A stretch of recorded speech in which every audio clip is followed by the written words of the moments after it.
Hello everyone, I'm Aruna and I'm going to take you back to the year 1995 when I was a high school student. In that critical phase of life where you have to make choices, particularly on the course of study that you need to choose, I was as confused as most teenagers are. Should I choose science? Should I choose arts, business? It was all muddled up in my head. So, this incident happened while I was sitting at a dentist's clinic waiting for my turn. Have you seen these pile of magazines that are usually stacked up in any clinic? Usually it's boring stuff, and everyone is flipping through them not because they like to, but because you don't have a choice. And in 1995, there weren't too many smartphones, so everyone was trying to grab a copy of magazine for them to read. And in that pile, I saw a Harvard Business Review. Now, I was quite surprised. Why would someone keep a Harvard Business Review in a dental clinic? So, Harvard Business Review is one of the most respected business magazines published by the prestigious Harvard Business School. But before someone else could grab a copy, I grabbed mine because amongst the pile of dental magazines, this was my best choice. And as I started flipping through the pages, an article caught my eye. It was about the CEO as a coach. And the article was an interview with the chief executive officer, CEO, of a $1 billion aviation company. And he spoke about how he created an impact and the magnitude of things that he was able to do and how he coached his future leaders. Now, honestly, I did not understand much of the article, but I kind of liked the CEO role, and especially the word chief in chief executive officer. It was kind of cool and made it look like this person was really in control of things. That idea of the CEO, the chief officer, got so entrenched in my head that it actually led me to take up business studies, and the craving to someday be in a leadership role, be in a C level role, a CEO, a COO, or a CMO, was like really entrenched in my head. As I started reading more and understanding about C level roles, I knew it was going to be a tough job. Long working hours, managing tough stakeholders, demanding targets, but I was up for it. I wanted a role that will shape me to become a strong leader. And I wanted a manager who will, guide me through it, mentor me, push me to achieve greater heights. I really wanted that leadership role where I can wake up every morning and show up in my best self. While in college, I used to tell my friends, I'm not going to let anything come in my way of this dream leadership job. No marriage and definitely no kids. There is no time to waste because I got to get to that C level, C role as soon as I can. But life always has other plans. Just after a year of me starting my professional career, I met this interesting guy, and before I realized we were married. But I had not forgotten my C level leadership role dream. My race towards the dream job continued. And 3 years later, I got this amazing new laptop. Till the earlier day, my office laptop was my prized possession. And suddenly I had this fabulous new laptop. One that was screaming, kicking, and giggling. Yes, you guessed it right. That laptop was my little boy, and I'd become a mum. I took an extended maternity leave and spent 5 blissful months focused on my new little laptop. But I had not forgotten my C level leadership role. I must admit that when it was time to get back to work, I was nervous. I had been out of the corporate sector for about 5 to 6 months. I was asking myself, would things have changed? Would I still be relevant? Can I still maintain my performance levels from earlier? Have I lost my edge in the leadership race? And then I told myself, okay, so my mom role runs here and my career runs here. I'm not going to allow them to mix up. And I'm not going to allow this new mom role to slow me down. And I continued my race towards my dream leadership role. Well, to my surprise, after I rejoined work, I was actually performing better than earlier. I was managing time well, my marketing and negotiation skills had improved, I was able to deal with my stakeholders more effectively, and I was indeed proud of myself. You know, that little bubble of ego, I must admit, did bloat up a little. Luckily, I had an amazing support from the family, so I could continue my run towards that leadership role. Yes, I have not forgotten that dream leadership role. Few years passed by. As my child was growing up, my mommy responsibilities increased, and I was doing everything I could to be a perfect mom.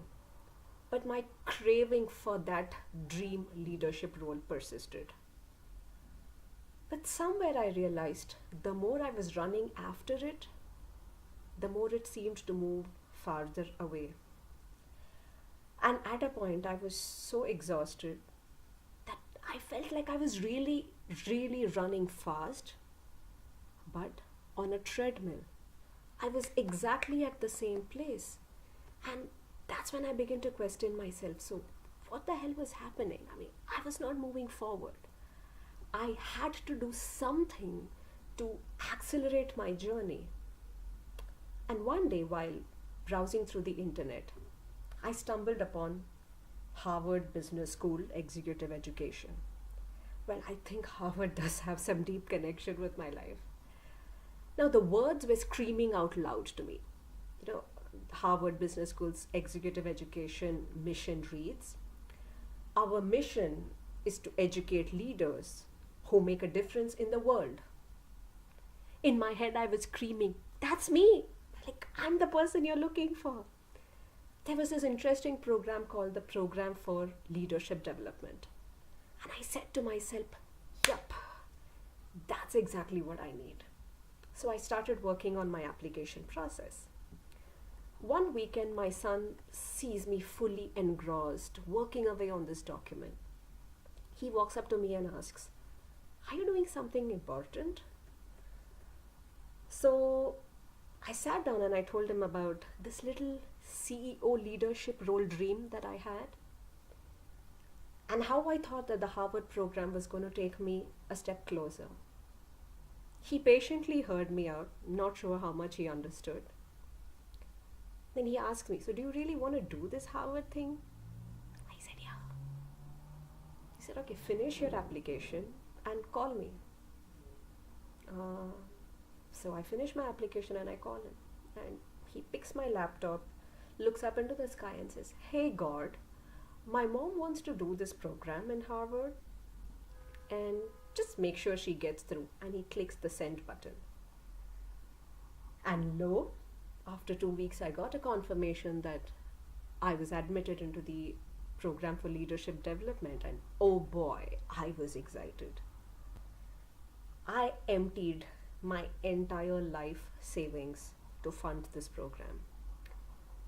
I was giving myself the best gift ever, because for me, it was the ticket to get one step closer to my dream leadership role. So here I was in Boston at Harvard Business School campus with an amazing cohort of 150 leaders from every part of the world. And that little ego bubble of mine had got bigger. Of course, why not? I found my way here to the most prestigious business schools. It was an exciting time mulling through more than 50 case studies on finance, strategy, marketing, leadership, heavy duty stuff. And then we got to the segment of the program where the discussion shifts from the case studies to you. The whole discussion was driven by this incredible book by Bill George called Discover Your True North. And the book says that true north is your internal compass, your orienting point, your fixed point in a spinning world that helps you stay on track as a leader. And this book describes methods for personal reflection and includes a lot of targeted exercises that help you find your true purpose of leadership. Well, I already knew my true purpose of leadership. It was that dream leadership CEO role that I've been chasing for 15 years. I did not need these exercises to tell me that, but I still had to do them. So here I am, sitting in the Harvard campus lawn with my living group, sharing my thoughts on finding your true north. And there's this one self-reflection question. Who has had the greatest influence on your leadership? So the logical part of me quickly started searching for answers. So I was thinking about the corporate leaders I knew, my bosses, the leading CEOs. But there was this another voice in my head that was taking me in a different direction. The compass started pointing elsewhere. It was pointing towards my son. So the logical part of me steps in saying, come on, Aruna. No way. I mean, think of some real leaders, who've had influence in your life. Maybe you're just missing him. You've been away on campus in Boston for a few weeks. Maybe it's that. Like, how can a little boy be your leadership influence? So I kind of parked that thought away, steer it away. But the compass turns again towards my son. Now this was confusing me. So that evening, I took a walk by the Charles River and sat by myself and allowed my thoughts to unfold. I thought about my leadership journey, my dream leadership role. And do you remember when I told you earlier in the talk, I was okay with tough targets. I was up for a role that will shape me as a strong leader, want me to show up every morning, where I can wake up and just go after my dream. As I sat down and thought about this, it dawned on me that that's exactly what life had given me. My leadership role was there with me all through my years of parenting, but I had just missed seeing it. It was my leadership role as the chief parenting officer. Bingo! That was my eureka moment. I had found my C-level leadership role that I had been running after for all these years. No wonder the compass of discovering my true north was pointing towards my son. It was a free MBA program all through, shaping me all along, making me a better negotiator, helping me manage my time better, making me a better negotiator, helping me deal with stakeholders better. It was all my experiences as parenting that was shaping me. It was a free MBA. And I discovered it here in Harvard Business School. After paying all that money, I kind of sat there confused. Bill George mentions in his book that the interesting thing is that most of the out-of-classroom experiences are perceived as learning only in retrospect. So as I sat there, it took me down memory lane and helped me understand that every skill of mine that had improved or I had developed over the past 13 years was directly as a result of my parenting journey. I was the chief parenting officer. Now, having realized this, I did not want to ignore it. Yes, parenting or caregiving is such an amazing learning experience. But is that how everyone else looks at it, or am I just getting too emotional? So I created this single question survey and sent the link out to my friends, requesting them to fill it and forward it to as many friends as they can. It was asking the respondents on how they viewed their parenting journey. There were just two options. Option A, it's a responsibility. Option B was a learning experience. But before filling the survey, everyone was given a context that to fill this survey, you could be anyone who was involved directly or indirectly in raising someone. You could be a grandparent, a parent, an uncle, an aunt, a neighbor, a friend, and the someone whom you're giving care to could be anybody. It could be a child, it could be a pet. So we were looking at this concept of how caregiving influences you and what is the learning does it have. And it was designed to be a top of the mind recall survey. No long questions, just one question with an answer to choose from. Now, before I reveal the results of this survey, let's get some show of hands in this room. How many of you have, at some point of time in your life, been a caregiver? Well, how many of you looked at it as a responsibility? Interesting. I can see, some hands here and some hands on the other side. Now let's see what the survey results show up. So this is where I'm going to take some time to explain the survey, and the responses are still coming in, so I'll maybe use 5 to 6 minutes here. So moving on to the talk now. So here we are. All of us, in some way or the other, have access to this free MBA program, an amazing experience that can shape us into amazing leaders.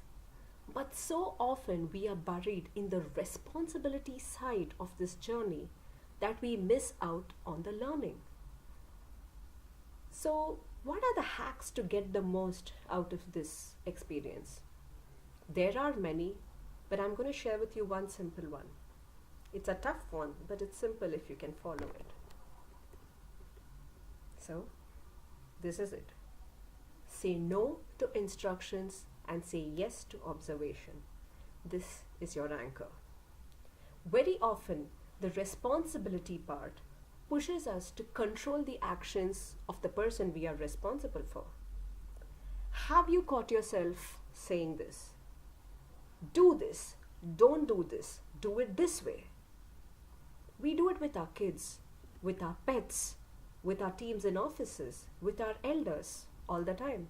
Yeah, I see some heads nodding in the room. Yeah, I do it all the time without realizing.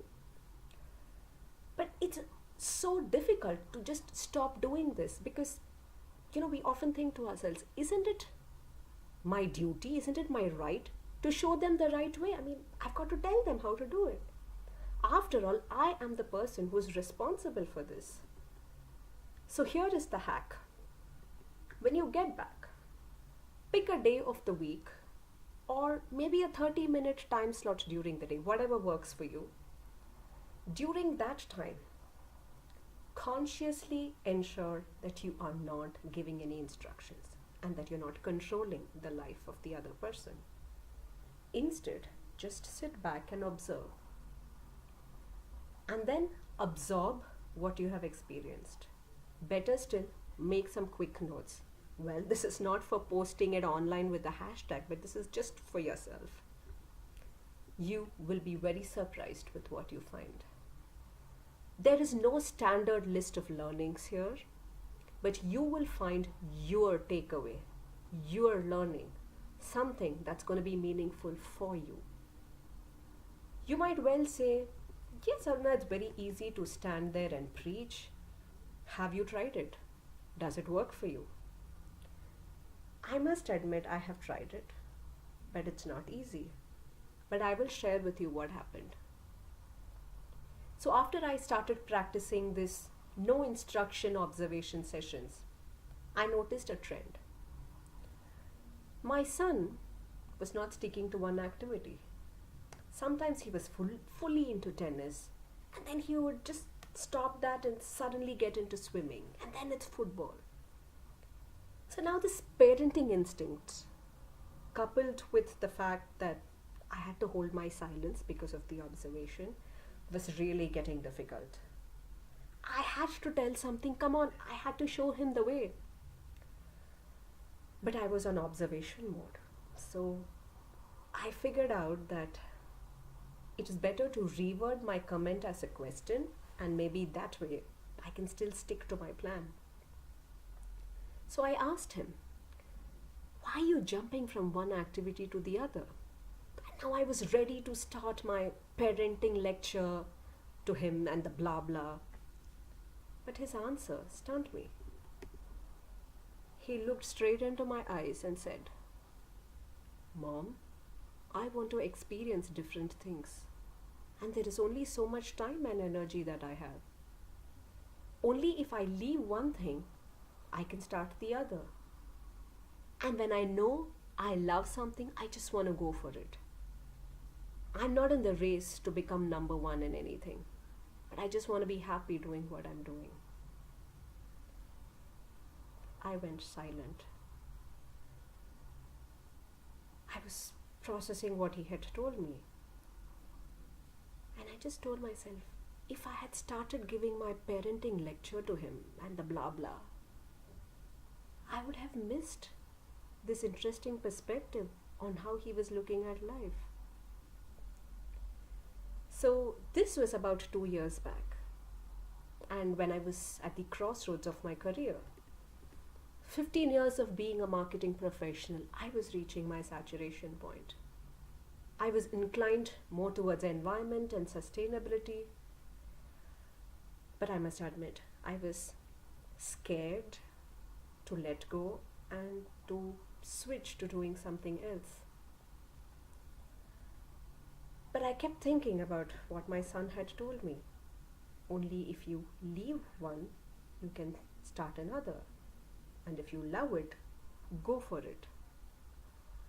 So I walked up to my CEO and I told him, I think I'm done with marketing.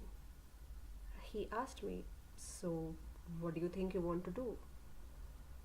I said, I want to do something in the area of environment where I can create a real impact. But I have no formal qualification in that area. The only thing I'm armed with is my passion. And within 10 days, I was in my new job within the company as the head of environment strategic initiatives. I was no longer in that race. I was no longer chasing that dream leadership role, because I had with me my lifetime leadership role as the Chief Parenting Officer, CPO, a role that will inspire me to wake up with a smile every day and show up in my best avatar.